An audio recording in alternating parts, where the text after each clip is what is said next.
ऊंचे घोर मंदिर के अंदर रहने वाली, ऊंचे घोर मंदिर के अंदर रहती हैं। कंदमूल भोग करे तेवे कंदमूल भोग करे, 3 बेर खाती थी वे 3 बेर खाती हैं। भूषण शिथिल अंग, भूषण शिथिल अंग, नगन जड़ाती थी वे नगन जड़ाती हैं। अब देखो यमक अलंकार में क्या होता है समझो। यमक अलंकार में कोई 2 वस्तु होगा या 2 वस्तु से ज़्यादा होगा, परंतु उन दोनों का अर्थ भी क्या होगा, भिन्न भिन्न होगा। ठीक है, जैसा समझो। एग्जाम्पल बाद में, पहले परिभाषा। जब कोई शब्द 2 या 2 से अधिक बार प्रयोग हो और हर बार उसमें अर्थ कैसा हो, भिन्न हो, तो उसे कहा जाता है यमक अलंकार। ठीक है, इतनी सी बात समझ में आ गई, बहुत बढ़िया। अब एग्जाम्पल में क्या लिखा है, 3 बेर खाती थी अब 3 बेर खाती हैं। ये बहुत बड़ा लंबा कविता है, पर उसमें से उठा करके शॉर्ट में आपके सामने लिख दिया है। ठीक है, क्या कहना है, ऊंचे घोर मंदिर के अंदर रहने वाली, ऊंचे घोर मंदिर के अंदर रहती हैं। कंदमूल भोग करे तेवे कंदमूल भोग करे, 3 बेर खाती थी वे 3 बेर खाती हैं। भूषण शिथिल अंग, भूषण शिथिल अंग, नगन जड़ाती थी वे नगन जड़ाती हैं। यानी कोई रानी थी जो बड़े बड़े महलों में रहती थी। ऊंचे घोर मंदिर के अंदर रहने वाली, ऊंचे घोर मंदिर के अंदर रहती हैं। माने बड़े बड़े महलों में, मंदिर मतलब महल और मंदिर मतलब केव यानी गुफा भी होता है। तो कह रहे हैं कि ऊंचे घोर मंदिर के अंदर रहने वाली अब गुफा में रहना पड़ रहा है। मतलब उनकी दुर्दशा इतनी ज़्यादा खराब हो गई है कि अब उन्हें राजमहल छोड़ करके गुफा में रहना पड़ रहा है। फिर क्या लिखा, कंदमूल भोग करे तेवे कंदमूल भोग करे।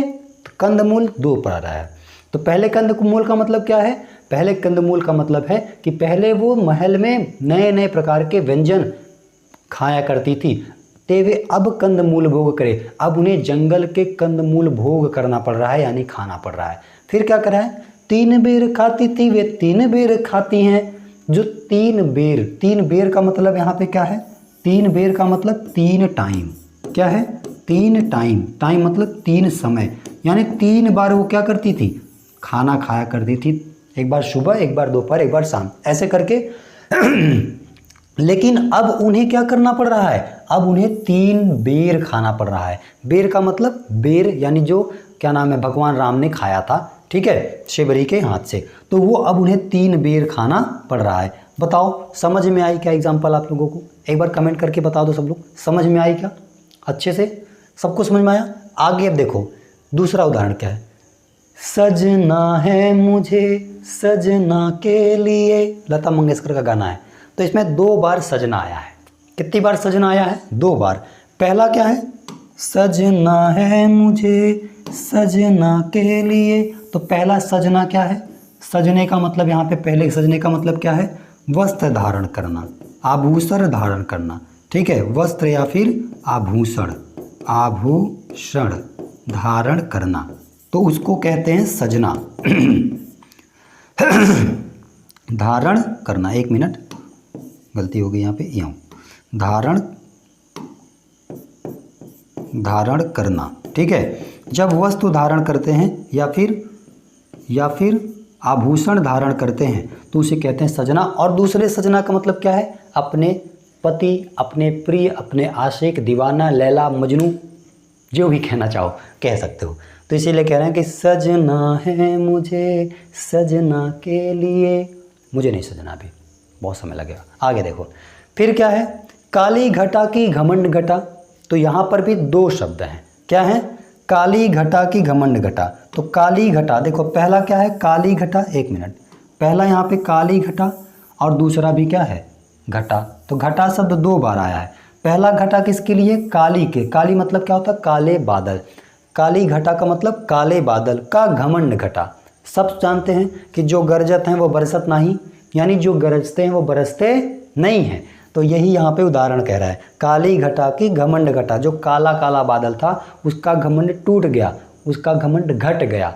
तो पहले घटा का मतलब बादल, पहले घटा का मतलब क्या, बादल, और दूसरे घटा का मतलब क्या होता है, कम होना यानी घटना।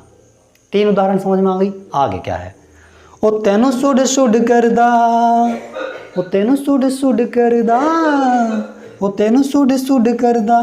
तो यहाँ पर हमारे जो सिंगर हैं, क्या नाम है, नाम नहीं याद आ रहा जी, पता नहीं क्या नाम है, हाँ गुरु रंधावा। वो कह रहे हैं वो तेनों सूट शूट करता, यानी कोई लड़की है उसने एक सूट पहन रखा है, सूट सलवार होता ना वस्त्र, तो वो कह रहे हैं कि उन्होंने कोई वस्त्र पहन रखा है सूट सलवार, वो पहली बार जो वस्त्र है वो कह रहा है पहली बार जो सूट है वो है वस्त्र, और दूसरा जो सूट है वो है जचना। क्या होता है? जचना, जचना यानी अच्छा लगना, यानी दूसरी बार जो कपड़ा पे दूसरी बार सूट प्रयोग किया गया है वो किसके लिए? अच्छा लगने के लिए। वही कह रहे हैं तेनो सूट शूट करदा, कह रहे हैं कि तुम्हारे ऊपर जो शूट है वो बहुत ही ज़्यादा शूट कर रहा है। तो शूट का स्पेलिंग SUIT, ठीक है, ठीक है। तो वो पहनने वाला शूट हो गया, एक मिनट,